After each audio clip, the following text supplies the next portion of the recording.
Hi, everybody. It's Gene Simmons, and you're not, and you're listening to the Potter Than Hell podcast with Steve, BC, BB, and Dylan. But you knew that, didn't you? Ladies and gentlemen, welcome to the Potter Than Hell podcast. This is your last stop on the crazy train of hard rock and heavy metal. So sit back, buckle in, and hang on. Here we go.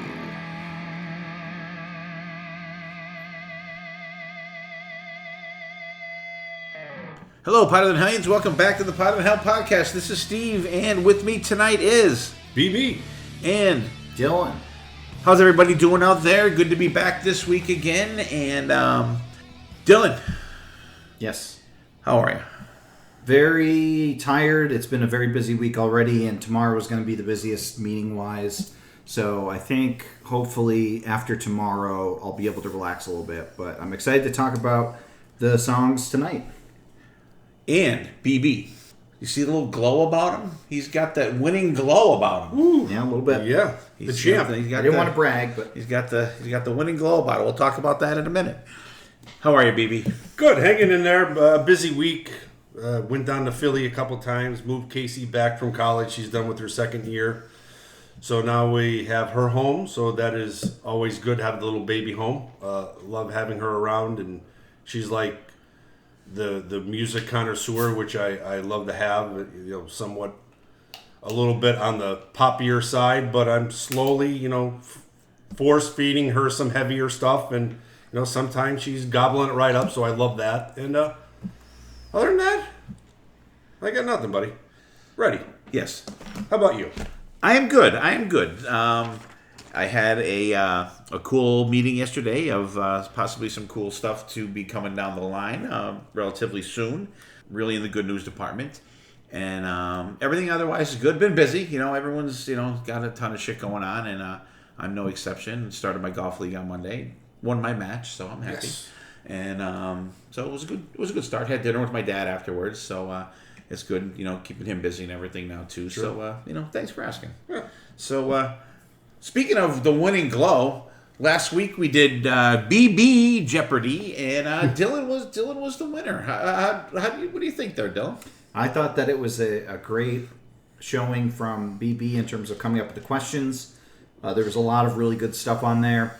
I was so mad at myself at the beginning with how poorly I started off, but then I told myself to get over myself and remember it was just a game, and I think that mindset is what ultimately helped me to victory.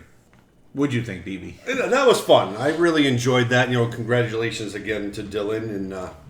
And, like we've kind of already said, once you get something going in your head, you're like, ooh, that's a cool category. That's a cool one. Then, the questions start kind of flowing, and you get in that groove. And, before you know it, you have 4 or 5 done, and it's only, you only sat there for 45 minutes, an hour.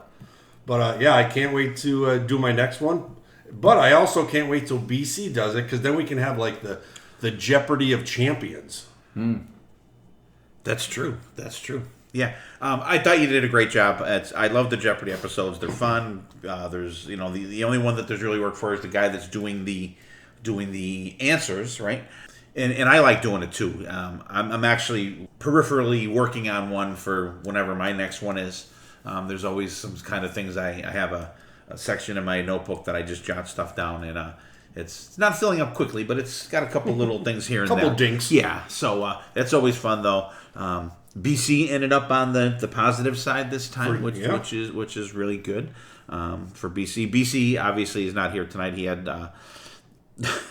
He just had a clusterfuck going on. Nothing bad, but just like a crazy family thing that he had to attend to tonight. So, and I just want to go back to when we talked about the episode. We hadn't heard it yet; it wasn't out yet. The episode that Dylan and Christine did when we were on Monsters of Rock Cruise. I thought it was fun. I thought it was great. I love how it was flipped on to Dylan, where Christine was asking him the questions, and then he flipped some questions towards her.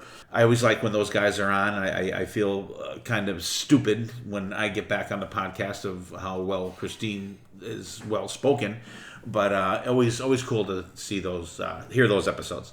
Yeah, I will have to definitely check that out because, like I said, with moving Case back and forth, we were a little busy over the weekend. But yeah, like you said, I know the last one that they did, Christine is very well spoken, and Dylan as well. So that goes without saying. You get them two together, you're like, wow. When the three of us get together, yeah. But I'm definitely excited to hear what they have in store and what they talked about. How about you, Don? I always enjoy talking with my girlfriend. It's a great time, but also talking about hard rock and heavy metal because that's something we don't normally talk about. And I think the idea that we have for next episode is going to be really fun. And I'll have to kind of pick all of your brains about it for things to show her with it. But I thought she had some really great questions for me, and I was happy to talk to her about them. All right, so before we get rolling here, what have we been listening to? Dylan, what do you got going? Crowbot released their new album, Supermoon. I like it a lot better than their album before, Obsidian. This one has kind of a Dirty Honey-esque feel to it. It's a lot more blues, rock, like the kind of that Southern Fried, a little bit. Not, full Dirty Honey. But for them. But definitely a lot lighter than Obsidian was, because Obsidian was kind of a darker album, both in name and in tone. But I really enjoyed what I've heard so far from it. It's different. Of course, the guitar solos in it are kick-ass, as usual. But I'm definitely... This is more what I go to the band for than Obsidian was. So I'm happy they're kind of back into that form. And I was telling BB, it feels like every album has a different feel to it. And I do appreciate that from a band because it keeps it fresh and it doesn't get old, I think, pretty quickly at all. All right. Cool. What do you got going, BB? Apple said that I should listen to this new release that came out May 1st. The band is called Catalano, Catalano. The album is called Perfect Storm. It was released May 1st. And it really crosses a lot of the T's and dots a lot of the I's that I like. I love when Apple suggests something because it was a new release that you may like this. And I checked it out, and definitely really good stuff. Like, this is one of those bands I could see being on the boat. Like, they have a couple albums, and I don't know where they're from. But like, if you go down to similar artists, there's that Maverick band that I love. So Apple Music definitely did me a good on this one. Absolutely love it. Who knows? It may stick around.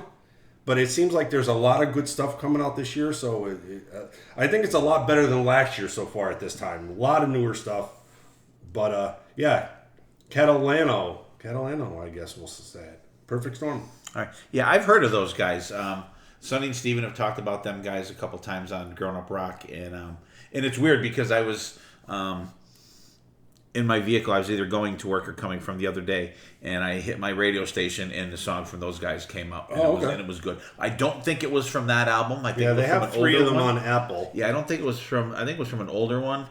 So there's those. It was from that second one. Okay. That one there.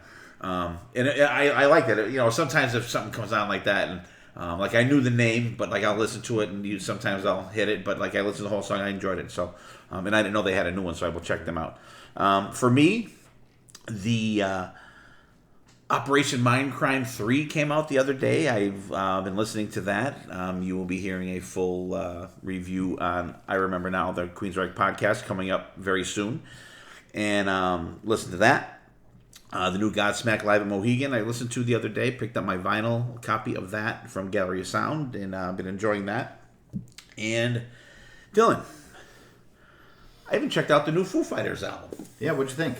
I thought it was good. It's short. It's really short. Yeah, it's like 35 minutes or something like that. Yeah. I liked what I heard so far. I didn't have a chance to go back to it, but it wasn't one where I'm like, It was good. There's one song has a ripping solo in it. I don't even remember what song it was. It was like towards the end, I think. Yeah, when they let Chris Shiflett go, he'd shred it. It was. I don't know. It's one that I will definitely be giving another shot. So that's what we got going. A little Crowbot, Supermoon for Dylan, Catalano, Perfect Storm for BB, Mindcrime 3, Godsmack Live, and Foo Fighters for myself. Foo Fighters. The Foo Fighters. All right, so for this week's episode, this kind of evolved for me. I had, and this has been in my hopper for a couple of years, actually, because I wanted to talk about artists that have solo stuff out from their main bands that they're in. So I was going to, each one of the artists that we're doing today, I was going to do a separate episode for each guy that we're going to talk about. But then I figured, you know what, I just kind of condensed it into one. So we picked out of the hat for who has which band. And I was like, of course, got the one that I was hoping not to fucking get. For not like mean reasons, but I was hoping to get one of the other guys. Because we talk about the one guy a whole lot. But that's okay. So I threw them in the hopper. We spun them out. So we're going to talk about these solo artists. Everybody picked, what they thought they should pick, and there's some unexpected stuff here, especially for me for one list. So it's going to be interesting, and actually the real interesting one for me is going to be the first one up. So BB, what do you got? All right, so when we spun our magic wheel, I came up with Slash.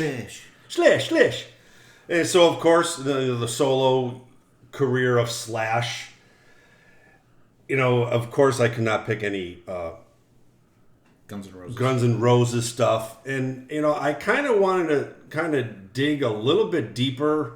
Like, I know he had a couple of his actual solo albums. And then I know he does, Steve loves the stuff he does with Miles Kennedy and the Conspirators. I just kind of want to go like that next level a little bit deeper, kind of talk about maybe songs that you didn't know he was on, or bands that you never heard of, which will definitely talk about bands I've never heard of, and talk about other people that we really don't talk about a lot on the podcast. So it was a dig. It was a really digging deep for me with Slash. But the first song I picked, and it's almost going against what I said, but I guess in a way I didn't really know he played on this. So we're going to go back to 2006 with the song What I Want from Daughtry off of his self-titled album. Like I said, we talked about this album, we talked about Daughtry, and I'm sure we talked about this song because this is probably one of the best songs on his self-titled album. But I didn't know Slash was the guitar player on this. He definitely brings his own element to this one. He kind of heavies the song up because it's definitely the heaviest song on the album. So I wanted to talk about that. Like I said, I didn't know he was on there. Great song. My second song I'm picking, the song is Oh Well from his 2024 album Orgy of the Damned. Wright and I went to see this concert down in Bethlehem, Pennsylvania. Absolutely loved it. This is when Slash does his bluesy stuff, and Chris Stapleton sings lead vocals on this song. So it's a cover of Fleetwood Mac's Oh Well. I think they do a great cover of it. They definitely heavy it up. Slash tears it up. Chris Stapleton vocals, I think, fit this song perfectly. They just give it a different element to the song. So if you're somewhat of a Fleetwood Mac fan like Dylan, I'm sure he appreciated this one. Yeah, great song, great album. That's a really, really good album, Orgy of the Damned. Song number 3 is Feel Like Making Love from Can't Get Enough. It's a tribute album for Bad Company, but Bad Company released this album, so it's the Bad Company band, and they get some different guests on. So of course they got Slash, and they got Miles Kennedy and the Conspirators, so they're doing double duty on this one with the song Feel Like Making Love. This album actually came out last year, 2025. I love the collab on this. I think they do a great job. Miles' vocals are great on this. I really think his vocals fit well for doing Bad Company stuff. And they didn't quite go too far from the original. and they kind of kept it in that pocket of the original. They didn't turn it into the Conspirator song, but I still think it's a really good cover. The next one I picked was from the Hollywood Vampires. School's Out, from their self-titled album from 2015. So there's a bunch of people on here. Alice Cooper and Brian Johnson kind of do lead vocals on this one. There's a really cool extended solo from Joe Perry and Slash in there. They kind of turn this into Pink Floyd's Another Brick in the Wall halfway through it, so you almost get like two songs for one. But towards the end, I love when Slash and Joe Perry go back and forth with their soloing. Just a great rendition of that one. The next one I picked is Back from Cali. So this is off the Slash's solo album, but he has Miles Kennedy singing it because it's an iTunes session that they did a little EP. I think they recorded 4 songs, and this is from 2010. So this is when Slash's solo album came out, his self-titled Slash album. But it's cool to hear this version live compared to the album version. I think it's a little bit faster, it's a little bit heavier. Just a great rendition compared to the album. The next one I'm going to is from the My Years with UFO from Michael Schenker from 2024. They do the UFO cover of Mother Mary. So this song is actually on, I think it's like their 3rd album, Force It.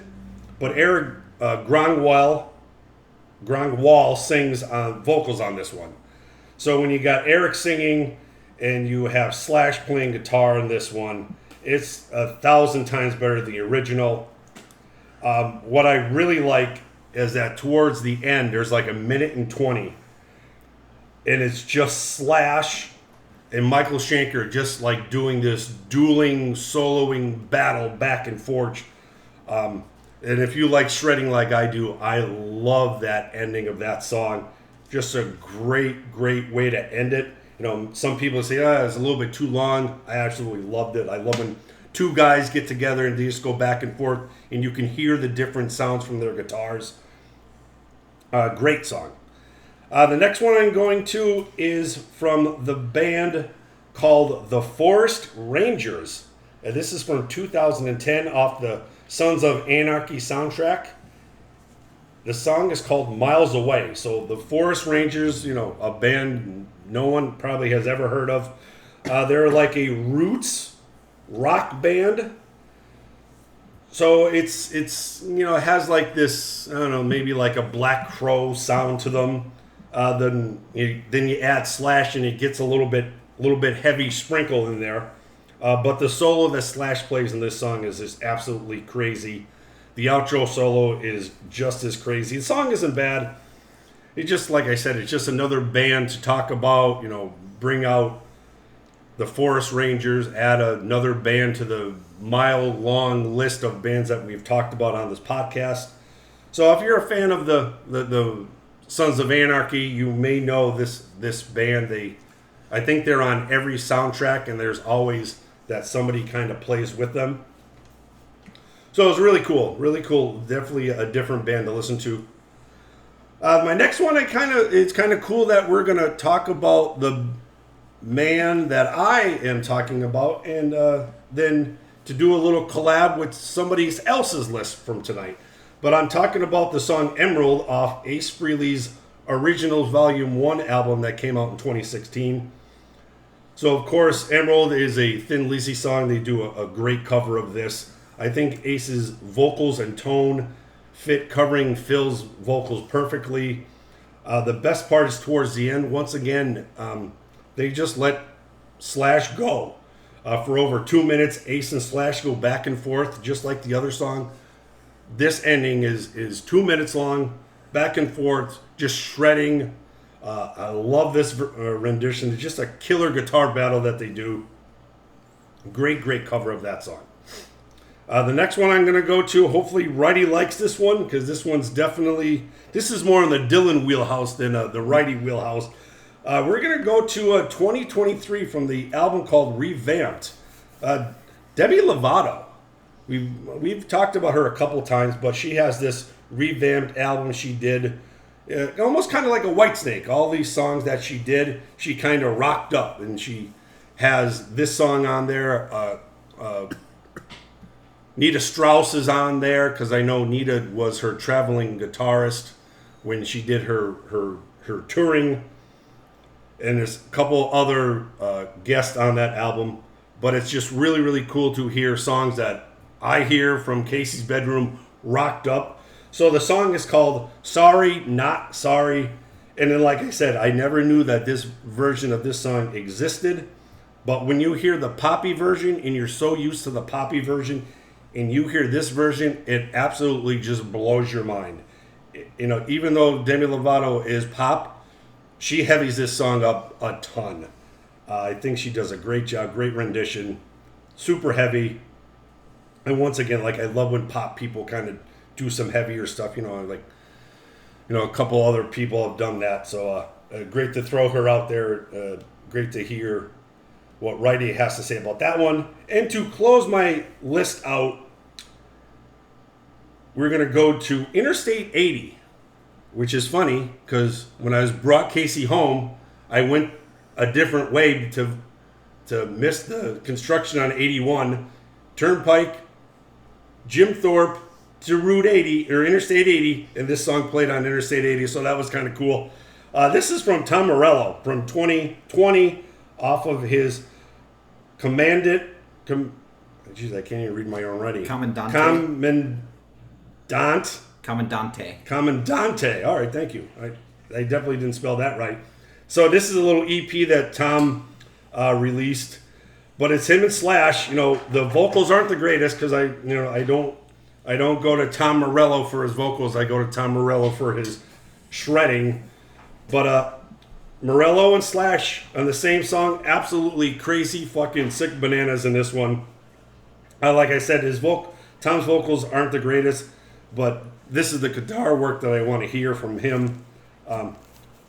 Just a great. It probably would have been good if it was acoustic. Just an instrumental. The way these two guys go back and forth and play, and once again, a lot of my list, they have like the main guitar guy shredding it up with Slash, which was really, really cool. Never heard of this song. Never knew this album existed. So just another bullet point to bring to the podcast. So, Dale, what'd you think? So, a couple things. I was trying to think of other songs you could have included. Always on the Run from Lenny Kravitz. Has Slash in it. He even says Slash before the solo. He was in, I think Hey Stupid was the song he was on for Ellis. Mm-hmm. I think it was Hey Stupid. I was also looking into the Forest Rangers, and Dave Kushner from Velvet Revolver was in the Forest Rangers, and that was the connection there. Because he was the rhythm guitarist in Velvet Revolver, so that's how kind of Slash, I guess, got involved in that. This was a very good list. I enjoyed quite a bit of it. Interstate 80, Tom Morello and Slash going back and forth guitar-wise is just phenomenal. I think Tom's voice works for the song because it's not, it's kind of got that storytelling aspect to it, like the bluesy storytelling aspect that I think works for what they're going for, and it's all just a setup for the two of them to trade licks. And you could say the same thing for Emerald as well, where Ace doesn't have the best voice, but it's not about the vocals; it's about the two of those two going back and forth with some amazing guitar work. Sorry Not Sorry. So I liked the original version of this quite a bit because it was on the radio. Demi Lovato's got a powerhouse voice. And it was also featured on a really crucial episode of RuPaul's Drag Race where the top two contestants had to lip sync against each other because they did so poorly in the main challenge. And it was one of the best lip syncs ever, and they both pulled it out, and they had a double Shantae, you stay. So the song has a good basis for me for that, but the rocking version is fantastic. I really think Slash's solo adds a lot, and I'm also glad that Demi's vocals aren't buried because she could hit such high notes. It's insane. Love it. Mother Mary, this is another one where I was really excited to see Eric Grunwald's name on there because, of course, I will miss his tenure in Skid Row. And it's another one where two guitarists trading licks back and forth, and it's phenomenal. Michael Schenker and Slash, I mean, you can't get any better. And then we go to another one, School's Out, Another Brick in the Wall. Joe Perry and Slash, and maybe Johnny Depp, but probably not, because Johnny Depp was kind of just there for the name recognition, in my opinion, for the Hollywood Vampires. But this is the song that I've heard the most live out of anything on this list, because anymore Alice Cooper does this version of the song with his solo band, that it goes into Another Brick in the Wall. Am I right, Dad? Yeah. I also love that they have Brian Johnson doing the kid vocals, the kid background vocals, because it works perfectly, which is really weird. That's just so funny to me that his vocals match the range of kids. Feel Like Making Love. I feel like it was kind of like I'm not a big fan of the song to begin with, I think, and that's maybe why I was less impressed with it. It just kind of, it never gets going in a way that I enjoy, and Miles' vocals are very pulled back because, of course, Paul Rodgers isn't a belting, virtuoso like Miles is. So, that was probably the only clunker, I would say, on this list for me. Oh Well, featuring Chris Stapleton, from like my dad mentioned to me, the Peter Green version of Fleetwood Mac. This was the wow factor on this album for me when I first heard it, because I was like, oh, Chris Stapleton, he's a country guy. This is probably going to be like a country song. But the kick-ins on this song are phenomenal. Amazing work from Slash. And, of course, Daughtry, this album cover is one of those that's etched into my brain because it was so big back in the mid-aughts. And, you never knew Slash was on it. But now that you know, you can hear that Slash kind of feel in it with the guitar. So this was a very great list. Only one that I didn't vibe with as much as the other was, but Back from Cali, I listened to the studio version, so I'll have to listen to the other version. Yeah, it's a little it's in an Apple Studio or something. Yeah, I'll have to check that out, but the studio version's okay. It's fun that's kind of the first instance that you see of Slash and Miles working together, and then they go off to form a band. It could have been with he could have formed a band with Ian Astbury, Dad. Just think about that. That would have been all right. In the words of Demi Lovato, sorry, not sorry, but righty. Did I do your boy justice? You know I love you, BB. The drums were good on every song. Yes. Okay. What I want, Jen actually brought this song to the podcast. Okay, that's right. And I forget what episode it was, a couple years ago. And since then, this song has been on a shitload of playlists of mine because I think the song is fucking great. And I wasn't aware that Slash was doing the solo on this until this episode, actually, because I like it. I didn't look into it. Right. If Daughtry went and played just this song, I would be happy. Play the hit. I couldn't name another song from him. Honest to God, I couldn't. Even up until then, I couldn't name one song. Now I can name one. Killer though. Solo's great in it. Oh Well for Chris Stapleton. Like you said, you and I went to see this in concert. It was freaking killer. Absolutely killer. And I was thinking the same thing of Dylan. Chris Stapleton. I'm like, I think he's a country guy. But then, it was like, holy shit, that. It fits. It totally fits. I feel like Making Love. I'm kind of on the Dylan train with this one. This is one of my least favorite Bad Company songs.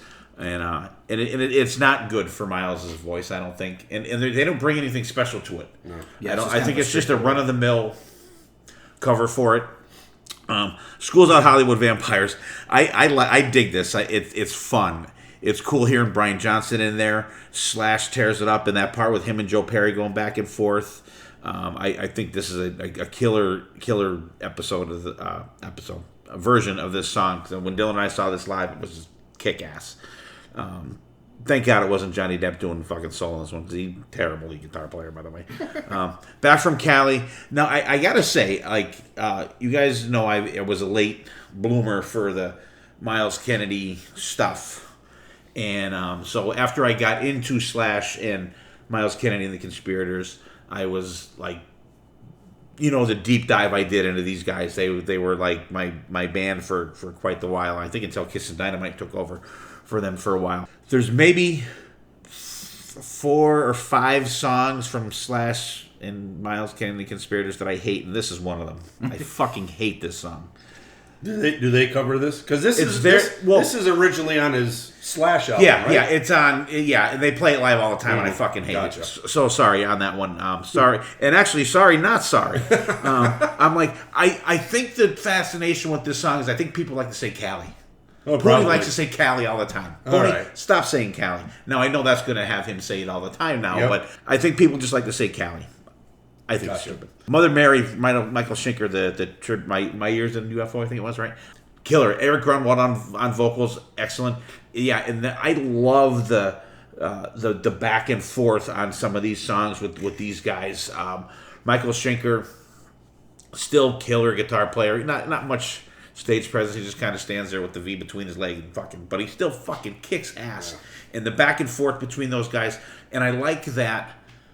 On this and the other ones coming up, that you can tell that what part each guy plays. So it's not like mixed in where you're like who's this and who's that. So you can definitely tell who Schenker is and who Slash is. I mean, and even these guys, just stylistically, how they solo, you could tell, and killer. Miles Away from the Forest Rangers. I prefer Night Ranger. Yeah, the solo's really good in this one. I prefer the Winger Miles Away, but okay, I do as well. Good point. Yeah, and this, I mean, if you close your eyes, you could see an episode of Sons of Anarchy and this song playing in it. Yeah. You know, it just has that. Because I'm assuming that they're like the Sons of Anarchy band kind of thing, right? They do the theme song. Yeah. The crow flies straight. Yeah. The perfect line. So it I like it. The Slash kills it in that one. Emerald, Ace Origins Volume 1. This, man, the soloing in the end of that is just killer. And I like when they the rhythm and it's like there's just grindage in the background. These two are just going back and forth. I would love to see, and I'm sure they probably weren't sitting next to one another, going back and forth. But imagine seeing that. Like if that was something that actually happened, that'd be fucking awesome to see. Rest in peace, Ace. Well, he would do this live, right? Yeah. Well, I've seen him play it live. Yeah. Because he went back and forth with Jeremy on this live when they were playing it when it came out. Sorry, not sorry.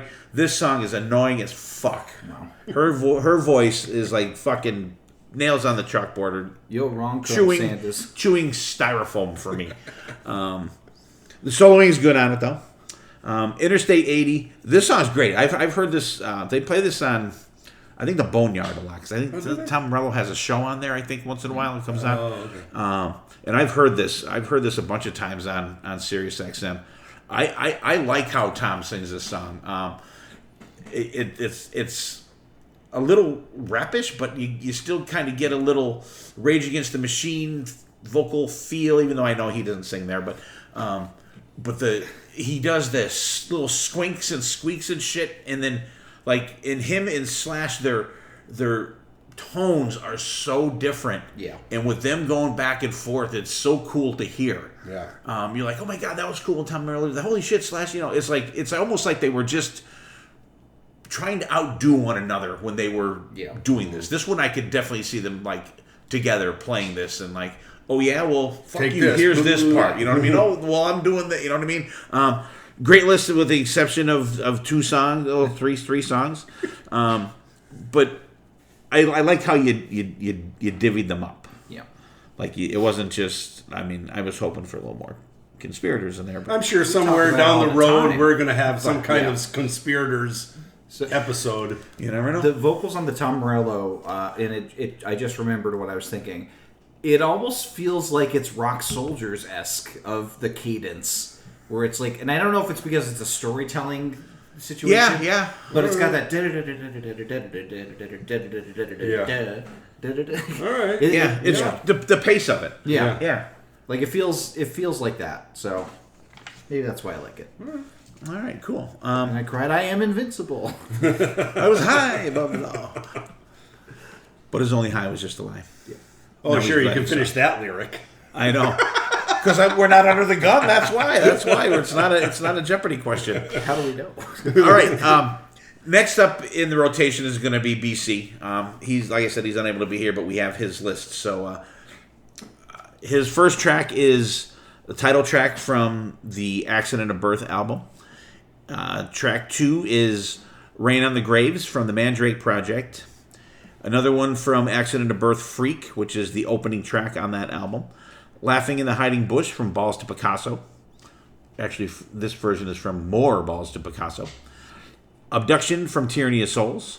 Shoot All the Clowns from Balls to Picasso.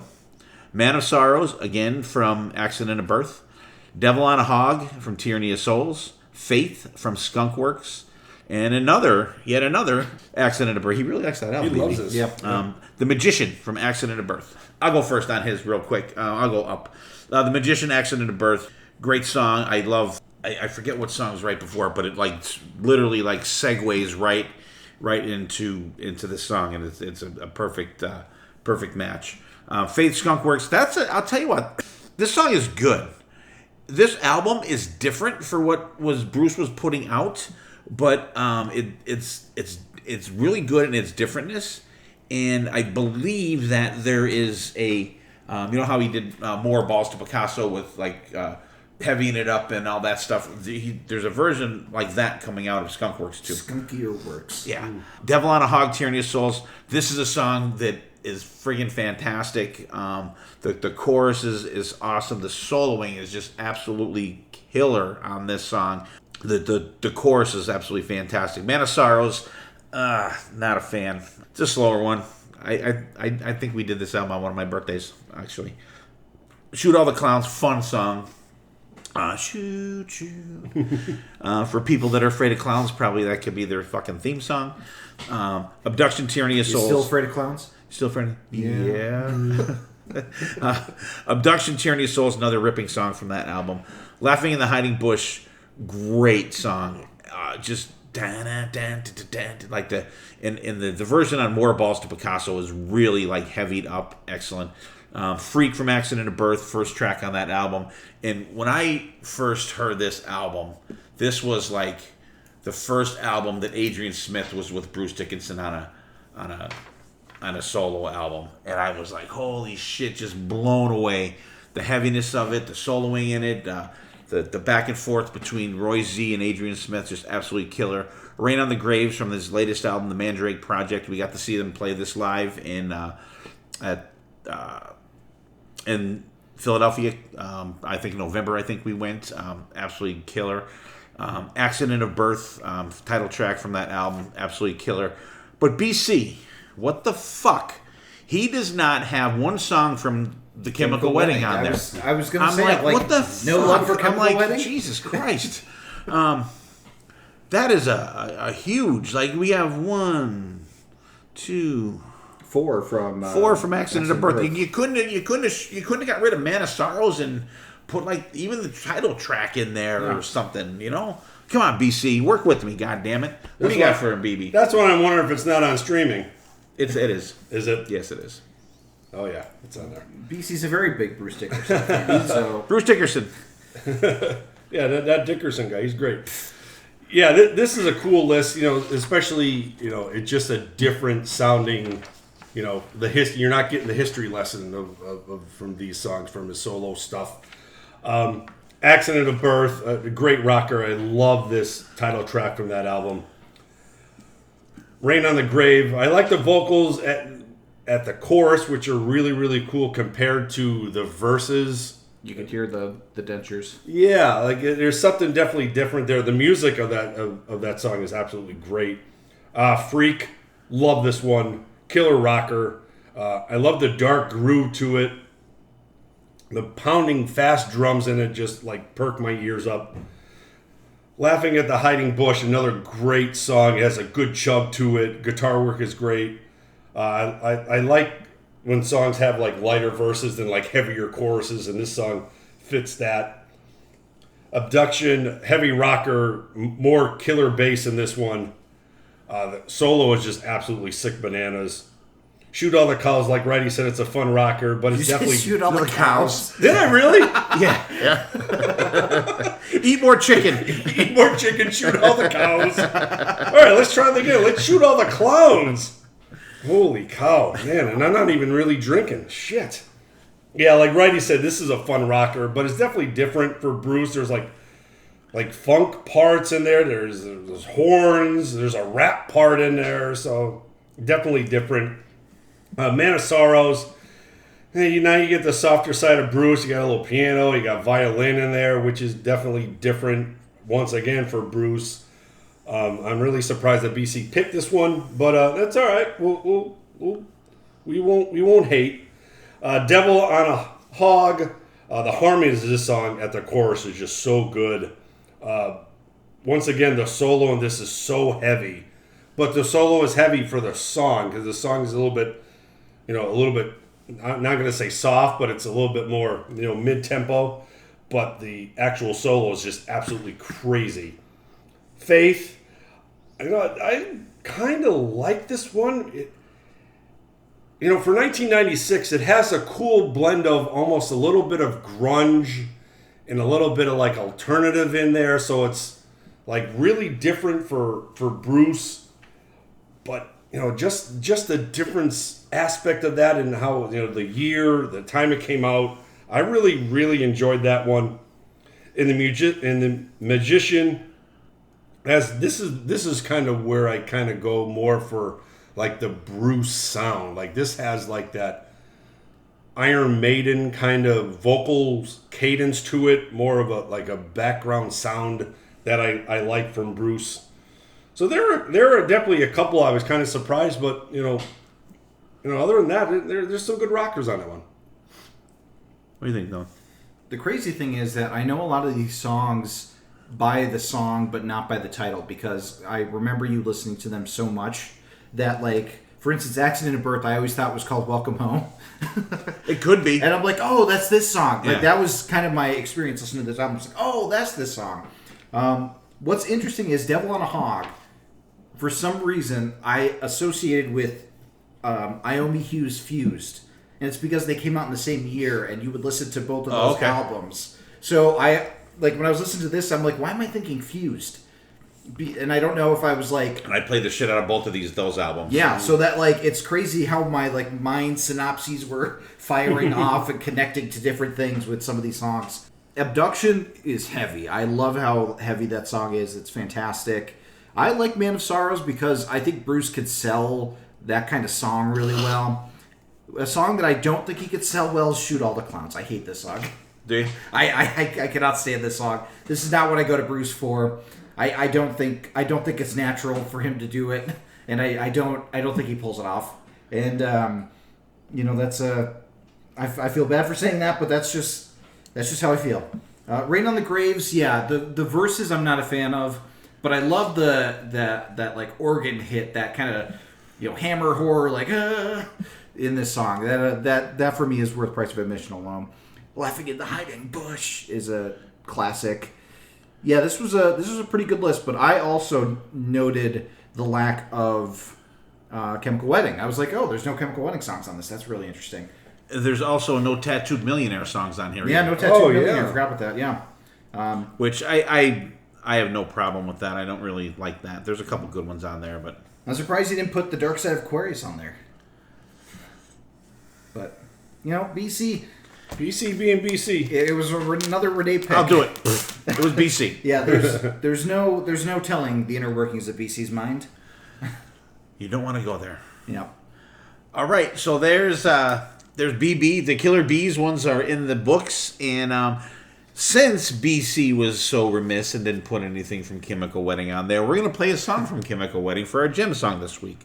So we are going to play The Tower from the 1998 album Chemical Wedding.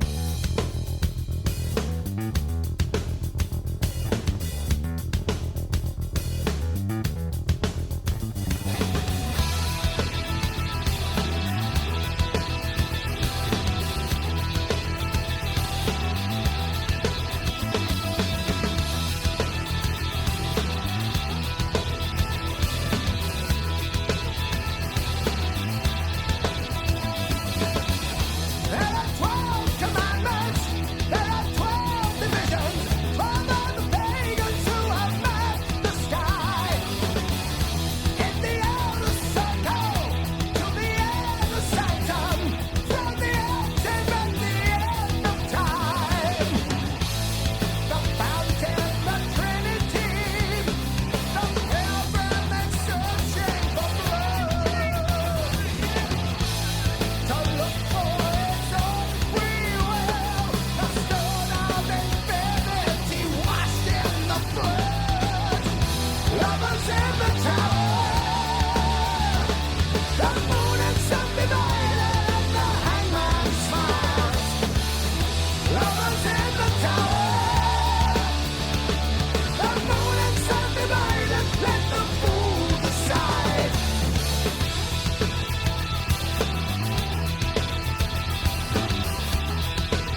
All right, hope you guys enjoyed The Tower from Bruce Dickinson. So, BC, we threw that on there for you, buddy, in case you forgot.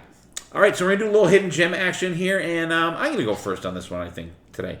I found this band, these guys, yesterday, actually. By the way, today that we're recording is May 6, 2026, so I found this on May 5th. I found this on Cinco de Mayo, Dylan. Nice. I was on YouTube, and sometimes random bands and videos and shit will come up. And this one came up. I had never heard of these guys. The band is called Bloodstain, and it seems like I think they're like Swedish or something like that. I looked. They have an EP that came out in 2024, and the song I'm going to talk about tonight, the single, is called Something Sinister. And these guys are like, if you look at them, if you listen to them, you listen to the singer, they look like and sound like a Kill 'Em All Metallica. Oh, interesting. With modern production. Yeah. And the singer sounds kind of like James, like on Kill 'Em All. Well, I don't know if that's... It's not great, but like it reminds you of that, but you're not like, ugh, you know what I mean? Yeah. So it was great. Like when it first started out, there's like a little musical intro kind of part that I was like, oh, this is not going to be good. But then it changes, it kicks in and it changes. So check that out, Bloodstain, Something Sinister. Don't let my Hetfield early vocals turn you off for it. Check it out. It's really good. They do look like kind of early 80s thrashers for sure. So it's pretty cool. So check that out. What do you got, Don? My hidden gem comes courtesy of BB. Yes. Forgot all about this album until he put one of the songs on there. Demi Lovato's revamped album. Yeah, righty. Basically, it is rock versions of all of her big hits like Heart Attack, Sorry Not Sorry, which we talked about, Cool for the Summer. There's a song with Nita Strauss on there. La La Land is the song. And the band The Maine, which my band opened up for, is even on this album, on the song Neon Lights. But really cool rockin' versions of some great songs. Demi Lovato's voice is just into the stratosphere, really high, really great. I really think that she has a lot of talent, and this album was one that I forgot about, and I'm glad that BB reminded me of it because it's kick-ass. That may be the only time that kick-ass and Demi Lovato was used in the same sentence. I thought you were going to say kick-ass and BB. What do you got, BB?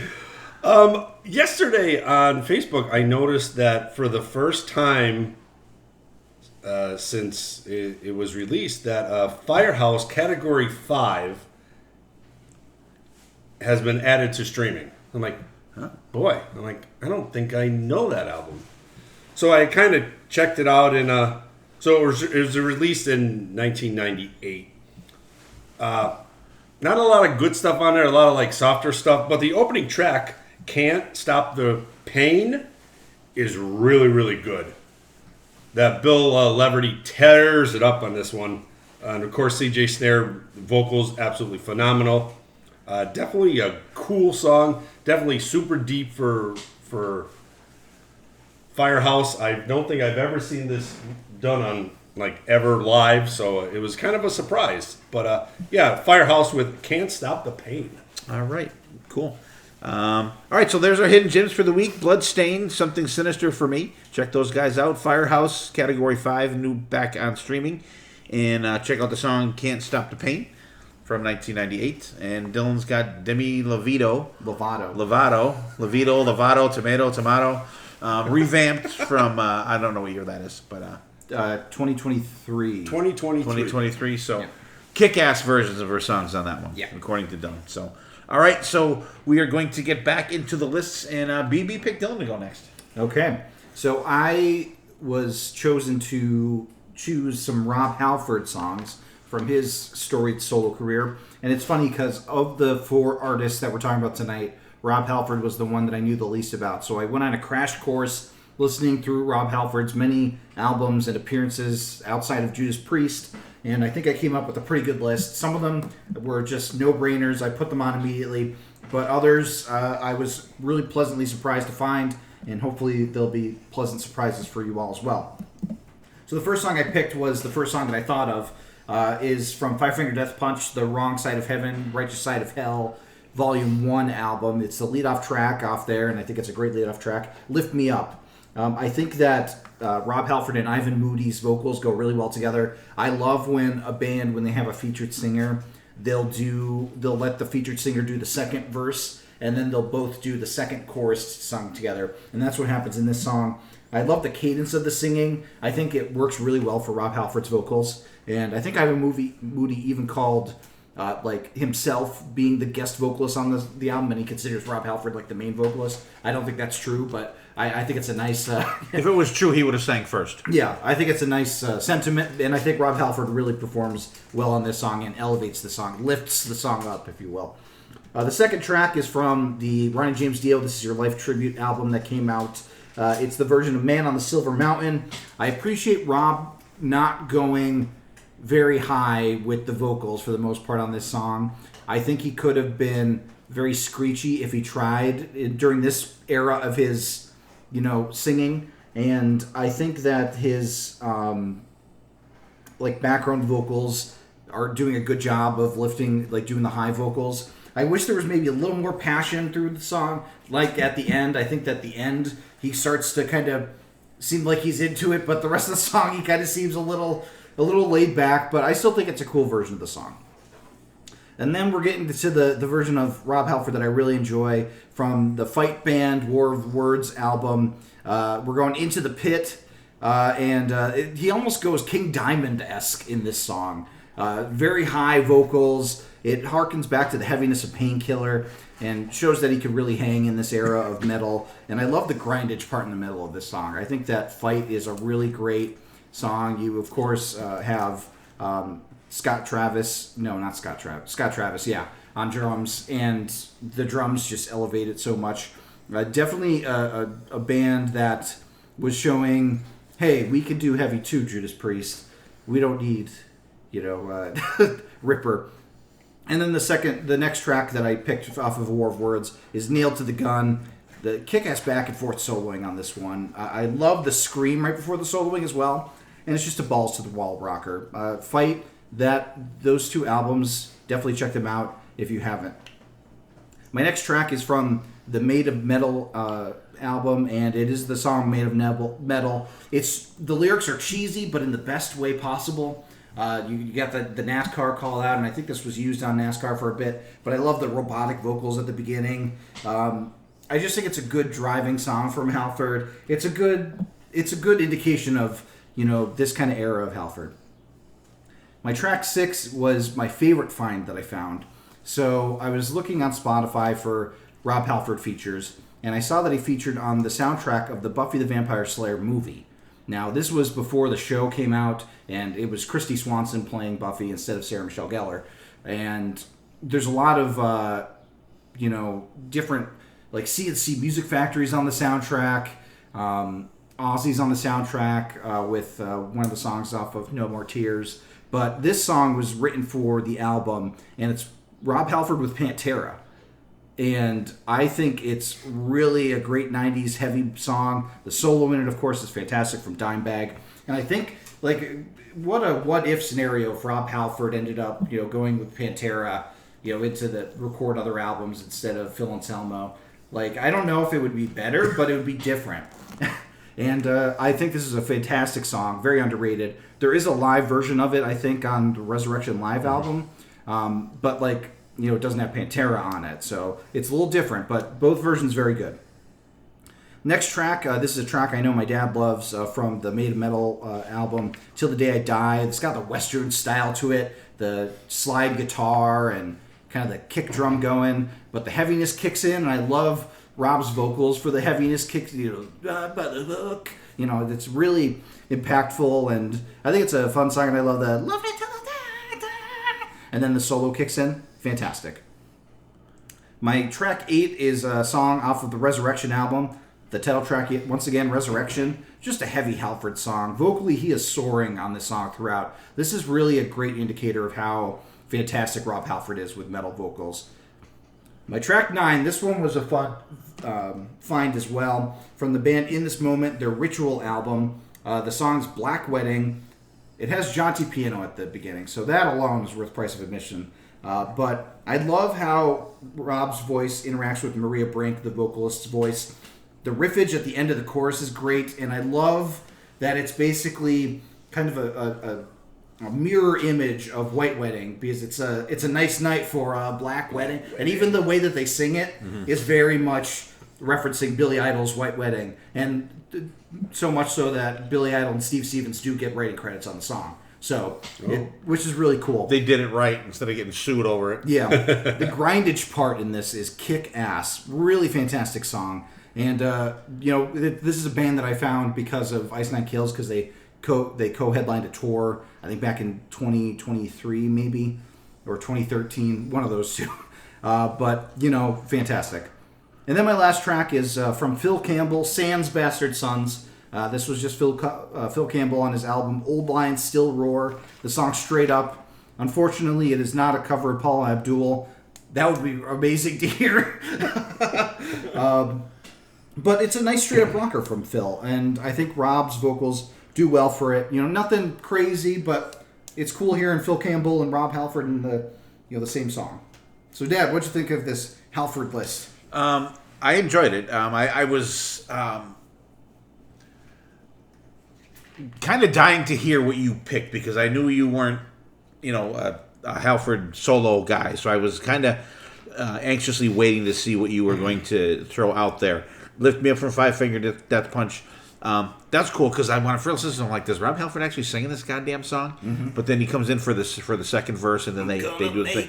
Yeah, cool song. And I'm not a huge fan of Five Finger Death Punch, because I'm not. They're like Avenged Sevenfold for me. Like, every time I hear them, like, I gotta listen to more of these, but then I never do. They do a Bad Company cover as well. They do. Oh, that's right. They do. The song Bad Company. Yeah. And it's good. I like that version. Man on the Silver Mountain from the Dio, This Is Your Life. Doug Ulrich plays guitar on this, by the way. It's Doug Ulrich, Vinny Appice, and Jeff Pilson, and Scott Warren plays keyboards. They don't hear a lot of keyboards in this, I don't think much. But yeah, you're right. Like, Rob's vocals are very subdued in the beginning. It seems like he gets into it a little more at the end. Yeah. But it's more of a, like, I know the original version of this song is on the Ritchie Blackmore's Rainbow album. Very slow, very plodding, and this is just a little more sped up and more of a twangy country feel, I think, to it. Like, especially at the beginning. In the beginning, yeah. I was like, because when I first heard this, I'm thinking, oh, it's gonna be like da da da da da da da, like when Dio used to do it live. Yeah. And then I'm like, oh, okay. But like once it hits the solo, it's killer. The 2 fight songs, Into the Pit and Nail to the Gun, that's an album that I played the shit out of too. That was one that like there's Scott Travis's drums on that are just absolutely killer. And you know who one of the guitar players on this is? Satchel from Steel Panthers. Russ Parrish is the one of the guitar players on this. Killer songs, just absolutely fantastic. And I'm so glad that he had Scott Travis, because the production of this album is absolutely flawless too. Made of Metal. I love when this whole album is really good, because it was kind of a little comeback, I think, for Halford, I think, because he recorded this after he was back in Judas Priest.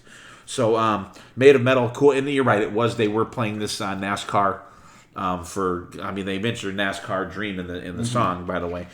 Light Comes Out of Black, yeah, them with Pantera was just like, holy shit, like definitely one of those what if kind of deals for sure. Till the Day I Die, you mentioned I've always liked the song. It's different for him, but just like very cool. Resurrection. I remember when this is the first song on the on the first Halford album, Resurrection, and it starts off with that like that kind of just fades in, and then man, it just beats the shit out of you, just punches you in the face. Fast ripping song, and like right there, you're like, this album is gonna kick ass as soon as you hear this song. Black Wedding from In This Moment. I've never heard this one before. I like it. I think it's kind of cool. And I'm like, wow, this is like Billy Idol flipped. Yep. I think it's very cool. Halford sings great on it. Musically, it's really cool. That middle part is just killer. And straight up, I didn't know this album. Actually, I didn't know this album existed, because when I went back, I looked. It was in my Apple Music, but I don't think I ever listened to it. And I listened to it today, and there's some questionable stuff on there. Alice Cooper's on there, I think. Alice Cooper's on there. But this is a good song, and it is straight up just a good hard rock song. It's not at all Priest-ish. It's not at all Motorhead-ish. It's just a good, straightforward, because even his stuff with the Bastard Sons is like more Motorhead than a little more aggressive than this is. So good, enjoyable list. I have no complaints about it.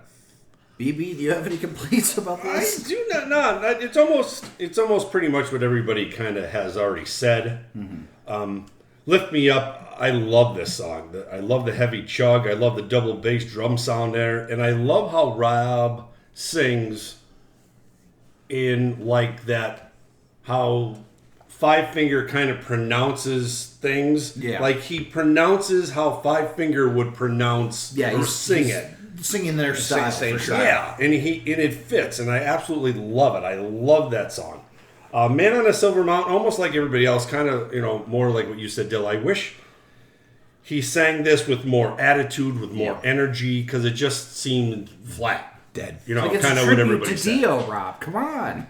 But see, then when you go to the next one, Into the Pit, and I go, I hope Rob is on a King Diamond tribute, because he does King Diamond 1,000 times better than he does Dio. Nail to the Gun, heavy metal head bobber. This was like a fun heavy metal song. There's some crazy shredding in there, just a great rocker. Made of Metal, like everybody says, he has the NASCAR-inspired race car in there. You got the race car for the album cover. You got the metal that fits in with the robotic sounds in there. Just a really cool song. Light Comes From Out of Black. Now, I think your list has the live version on it. It does. Okay. That's what I said. I said Dime absolutely kills on this one. I'm really. I think that's how you sent it. I think I just sent like the song. Oh, did you? Because I didn't realize it was on the live album as well, and I thought there was only the version on there because it was on Spotify. Yeah, the live, absolutely phenomenal. Rob's vocals are great, and then when you got Dime on there shredding, it just brings another level to an already good song. Till the Day I Die, like everybody said, I wrote down it has like this backwoods swampy sound, but then it just turns into this like blistering rocker. The vocals are really, really good. Slide guitar in there. Great song. Resurrection, more King Diamond has returned. But the fast-paced rocker, the solo in it is great. It's a really good killer song. Black Wedding, like we've already saw, another great one. It almost had like that beginning. It's like the Fisher Price spooky, jaunty piano sound, but it works. Yeah. It's fun. The dual vocals are great. Like his vocals work well with hers. Absolutely love how they sound together. And then straight up, kind of like everybody else says, that's exactly what I have. A straightforward rocker, nothing fancy, just a great rocking song.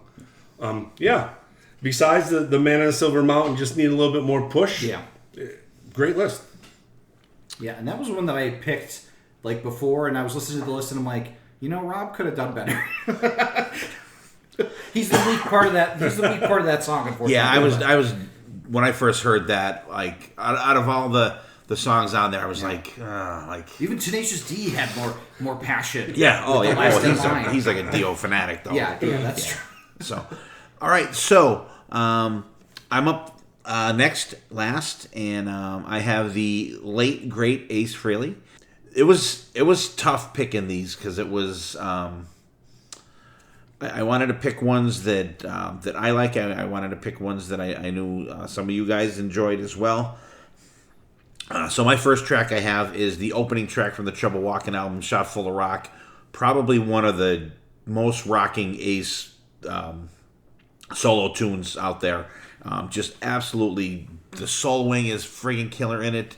I really like when Ace sings with that faster cadence. He does way better than when he's doing something slow. Well, we talked about that ad nauseum. But so that's my opening track there. The next one I have is "I Want to Hold You" from Space Invader. I think this is a favorite of Dylan's. I think "I Want to Hold You." I really enjoy that song. I really like that Space Invader album. Just really good. Third track, I have "Bronx Boy" from Spaceman. I think for me this is like Hard Times Part 2 thematically. And I like the like the back and forth. Very cool, like about like living on the rough streets in the Bronx growing up and stuff. I think it's very cool. And I have the next track I have is "Outer Space" from Anomaly. This is just a fun song. I think you came from outer space. That's how I know your name. Like, it's totally stupid, but it's so good. Yeah. It's just a fun Ace song. Track 5, "Fighting for Life," by far the best song on 10,000 Volts. Just a kick-ass rocker. It's on side 2. This is the song that I think we kind of talked the most about when we talked about this album, because there's some songs where Ace just enunciates stuff on this album that is just painful to listen to. But then this is like such a refreshing change vocally for Ace on this album. And killer solos, just a straight out rock. Yeah, next track, "Give Me a Feeling" from Space Invader. Just another fun Ace track. Like I said, I really enjoy that Space Invader album. This is one of those that just kind of hit me good. I'm like, I want to throw this song out there too. And then I go to the Frehley's Comet album for the next 2. I have "Into the Night," another Russ Ballard song. But I always liked this song, and I never understood why they never played this live. Like in the incantation that he had in the band in the last 10 years. Why did they not play this song? I mean, it was in quotations, a hit for him. There was a video out for it and everything, but they just didn't play it. I don't know why. I hate that they didn't play this one. When they do the Ace tribute with Ryan and Jeremy and Phil and Christopher Williams, I believe, either him or Matt Starr. When they do that, I hope that they bust this song out, because I would really love to see it live. Next track, a favorite of Ace's fans. We talked about this song a little bit earlier, "Rock Soldiers," because Ace is back and he told you so. Just a great fun song. The video is very cool. It has all the guys marching with the little guitars and everything. Very cool. Track number 9 from Second Sighting. I think one of the few songs that I enjoy from this album. "Insane." Another one that has a video for it, and it's they kind of copy off of, I don't know who copies off of who, because it has the nurses pushing the beds and stuff, kind of like All Night for Kiss. Yeah. And I think Eddie Trunk's in this video actually too for this one, but this is a good song, "Insane." One of the few actual Ace songs on Second Sighting. And how could I have a list of Ace songs and not end it with "Fractured Mirror"? I know it's an instrumental. That's for some people the bonus, because Ace doesn't sing on this one. But it's just especially after Ace passed away, it's kind of like a good reflection of Ace, like at the end of the list. So that's why I threw it on there, and that's obviously for the 1978 solo album. What do you got, BB? Alrighty, ready? Yeah. How could we not have a list of Ace Frehley, not put in a shot full of rock? Love this fast-paced rocker. I love the great guitar work between Ace and Richie. The combination of those two guys are great. Anton on the drums, just another. That's like icing on the cake. I Want to Hold You. This is kind of like, I don't know, for me, like Ace does the Beatles, but then there's some parts of this song I hate how he like pronounces or he enunciates words. You know, sometimes that gets in my ear and then it ruins the song for me. But the guitar work in this is great, of course. Bronx Boy. This song has grown on me every time I listen to it, ever since it's come out. Just a great song. The chorus is super catchy, so that kind of what sticks in my head. Outer Space, another great song. I love this one. This fits Ace's vocals. It fits his lyrical, his persona. There's a little sprinkle of like the grunge sound that's in there, a little bit heavier for Ace. I think that's why I like it. Fight for Your Life. I think the guitar tone in this is absolutely great. I love how he almost brings it back to like the earlier Kiss days of the guitar tone. Great rocker. Rock Soldiers, another big hit, another fan favorite. It's an iconic song. This is definitely another one of those songs that needs to be on this list. Give Me a Feeling. This reminds me of his solo album from '78. I don't know what it is. When I hear it, every time I hear it, I'm like, boy, why does my ears go to the solo album? But that's giving me a feeling to go back to the solo album. Into the Night, another great song from Ace. Super catchy. The band vocals at the chorus just stand out for me in this one. I love when he does the toggle switch parts in there, which is so cool. Insane, another good rocker. You know, one of those. It's not on streaming, so you have to go on the YouTube and check it out. It's on Spotify. Oh, is it really? Oh, see, God I darn it! thought I looked there. You sons of bitches! Added it to my playlist. Huh? Interesting. Huh.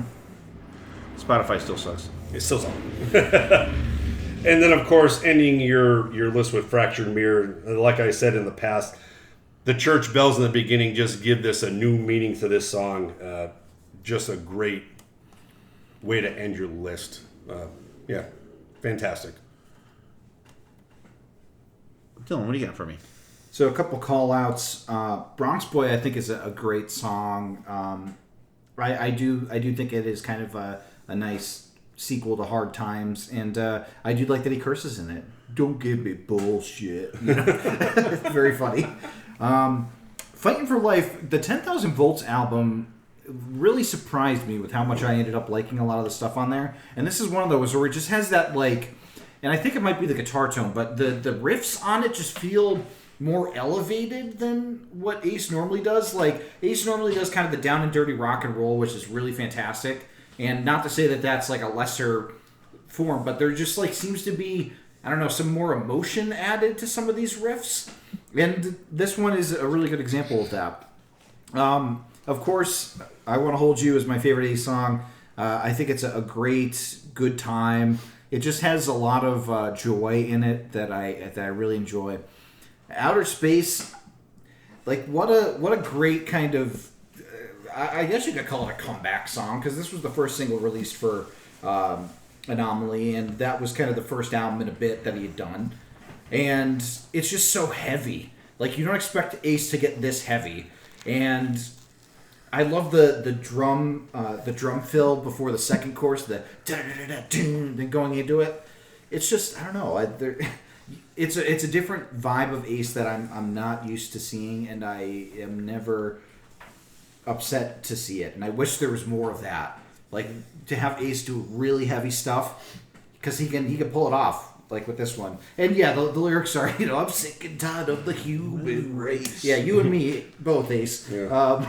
But great songs. Rock Soldiers, a classic. That's like Ace's signature song outside of Shock Me. The Devil's Gonna Have to Play Without an Ace in his deck. And we did the, I am invincible part. The second most iconic, I am invincible. What's the other person saying I am invincible, Dad? Pat Benatar? No, Alan Cumming in GoldenEye. I am invincible. Oh, I don't remember that much. Oh, come on. It's GoldenEye. It was the first Pierce Brosnan. I know. Sean Bean. I haven't seen that in forever. Femke Janssen. Anyways, I think the only song that I didn't vibe with as much is Insane, actually. I feel like it was kind of a more pulled back song compared to the other one, so I don't know if I liked that as much, but the rest of the tracks I have no problem with. All right, so we got everybody in, and this was fun. I'm kind of glad we did it this way because we would have had a bunch of crossovers if we all did like each guy is an episode. So we kind of killed 4 birds with one stone on this one. I wish BC was here for this one, but like I said, he had something going on. So we'll go around to wrap up. So however you want to do it, also give your top 2 or top 3, bottom 2, bottom 3, bottom top for each guy, however you want to do it, and we'll wrap up and hit the bricks. What do you got, BB? Yeah, this is a great episode. And I like how we did this, because, I'm sure we can come up with 4 other guys who have gone solo and, do another episode like this. And I think everybody had a great list, a lot of, deeper stuff from other guys, then, some good big hits that need to be on lists. So I think everybody did a great job. Wrighty, from you, my favorite off your list is Outer Space. I think it just fits. It's heavy. Yeah, and there are certain times I like when Ace pronounces or enunciates words. That Ace I like. Some of the other times he gets a little crazy and Cherry medicine. But, exactly. Yeah, the enunciation sometimes is. But I think it fits. Like lyrically, it fits. It just screams Ace. And probably my bottom one for you, right, is probably I Want to Hold Your Hand. I want to hold you because it reminds me of the Beatles. Now I'm mad at you twice because I Want to Hold Your Hand's a great song too. Yeah, I don't know what it is. It kind of reminds me of Ace Does the Beatles, and one of his best solos. Come on, it ruins me. I know, but it has great guitar work in it. And the drums are good, too. And the drums are great. Dylan, I think my least favorite on yours is Man on a Silver Mountain, and we've already touched it just because it just misses that. And then I usually don't do this, but I have a tie. The Five Finger Death Punch, Lift Me Up, and then in this moment, Black Wedding. I love those 2 songs. They were absolutely great, and definitely different. Rob sounds great in them. It's just a great songs. Really enjoyed them too. And then the BC's, my favorite is Freak, and then my least favorite is Man of Sorrows. All right. What do you got, Tom? Okay, I think everybody had a fantastic list. There was a lot of good deep diving into some of these artists, and you could listen to all the songs, and I mean all the songs because they're all on Spotify. On the Spotify playlist of the week. So be sure to check that out if you haven't delved into these solo artists, if you've only listened to their main band stuff. Dad, my favorite from yours, of course, is I Want to Hold You. Awesome song. Don't listen to BB. And my least favorite, like I said, is Insane. That one I didn't vibe with as much, but it wasn't that I hated it or anything like that. I just wasn't as big a fan. BB, I actually did a tie for your favorite as well. Nice. So we were simpatico with that. I tied with Sorry Not Sorry and with Interstate 80. I just think both of those songs, the Interstate 80 I had actually not heard before, so that was a really pleasant surprise, and Sorry Not Sorry was a great refresher for me. And then my least favorite was Feel Like Making Love. I just think, like with Rob, with Man on a Silver Mountain, I think Miles with Feel Like Making Love was too pulled back. Not that song has a lot of passion in it to begin with. Paul Rogers, you are not my favorite. But still, wasn't horrible, but it was okay. And then BC, my favorite was Abduction. That song is heavy as hell. Really great stuff from Bruce. And then my least favorite was Shoot All the Clowns. Or it could be shoot all the cows. Yeah, shoot all the cows. Eat more chicken. This one's called For All the Cows. The Foo Fighters song, For All the Cows.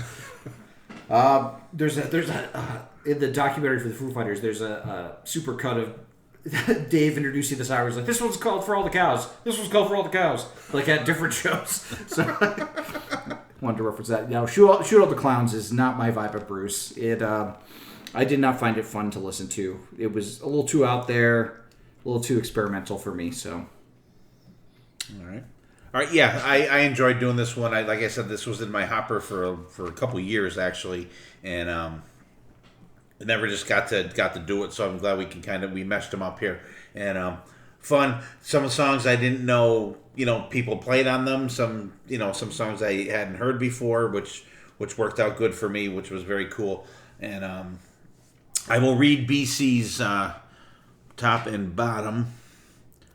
His top songs are Halford Into the Pit and Ace Frehley, Shot Full of Rock.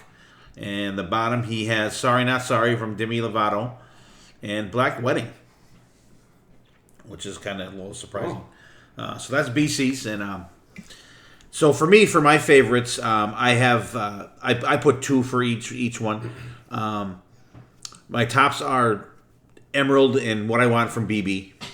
Just What I Want. Like I said, I wasn't aware that was Slash, and I really enjoy that song. At least over all the episodes Jen's been on, she at least brought one good fucking song. Ooh. Like, probably the only good song she's ever brought. And wait till the next episode. Well, no, that's the problem, that she's going to bring a good song for the next episode. Yeah. No, I know. Yeah, she's going to be in reverse on the next one for sure. Dylan's, for me, I have Made of Metal and Straight Up, because I really, Made of Metal, I think is just a cool song. I like the electronic voice in it, too, is kind of cool. For BC, I have Accident of Birth and Devil on a Hog. I've always liked those songs. Anyone's except from, slower tunes from Bruce. My bottom ones are I have 2 for BB. I'm Back from Cali. I hate that fucking song. And Sorry Not Sorry, because her voice just grates on my nerves. Dylan, Man on the Silver Mountain, only because of the lack of kind of enthusiasm of him singing that song. Yeah. And for BC, I have Man of Sorrows, and I put Faith there from Skunk Works, but not really. I think maybe because I'm not as familiar with that one. You wanted it to be a cover of the George Michael song. That would have been cool to hear Bruce sing that. What actually, if he reenacted the music video? It starts with. So this was a fun one, good one. Kind of a quick episode. Like I said, there's some cool stuff coming up on the podcast. A little. That's all I'm really going to say. Something very cool, I think, coming up very soon. And we're going to have the usual cast of characters coming back on the show. Our 2x2s are going to continue with, and a couple other series we've been having. So, and actually, I think we're going to do another episode that's going to be kind of like a part 2 to something that we did recently. And but always fun doing this one. These guys were recording at my house tonight, so we'll be back at BC's next week, because I think we have another cool one coming up next week. So everybody, thanks for listening. Always great doing this. Always awesome having these guys here at the house. And so hope everybody's doing good out there, enjoying your spring, and kind of we're hit and miss in Pennsylvania here as usual, but it is Pennsylvania, so you can have 4 seasons in the same day. So which we've had several of recently. But hope everybody's doing good out there. Take care of yourselves. Take care of each other. We will see you next time, and there definitely will be a next time.